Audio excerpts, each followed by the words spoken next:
Friends, மலரக்கா மாதுளப்பழம் இருக்குது பார்த்தீங்களா?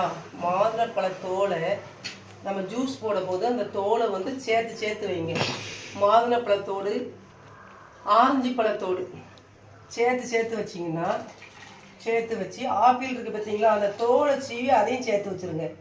மாதுளம்பழம், ஆப்பிள் பழம், நம்ம ஆரஞ்சு பழத்தோடுன்னு சேர்த்து சேர்த்து வச்சுட்டு காய வச்சு அதை ஒரு திருச்சி பவுடராக வச்சுக்கோங்க. மாதுளம்பழம் ஜூஸ் போடும்போது பச்சை பால் ஊற்றி ஜூஸ் போடாதீங்க. பாலை காய்ச்சி வச்சுக்கோங்க.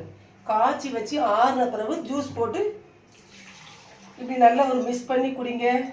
மாதுளம்பழம் ஜூஸ் வந்து ஹார்ட்டுக்கு நல்லது, உடம்புக்கு நல்லது, கண்ணுக்கு குடிச்சு நல்ல கலர் கொடுக்கும், உடம்பு குளுமையாக இருக்கும். அதனால் மாதுளம்பழம் ஜூஸ் போடும்போது பாலை வந்து சிலவங்க பச்சை பாலாக போடுறாங்க. தயவு செய்து அப்படி போடாதீங்க. காய்ச்சி வச்சுக்கிட்டு அதுக்கப்புறம் போட்டு இப்படி குடிக்கணும். ஃப்ரெண்ட்ஸ், கொட்டையோட குடிக்கணும். காய்ச்சின பால் சூப்பராக இருக்கும். குடித்தா ரொம்ப நல்லது, உடம்புக்கு ஹெல்த்து.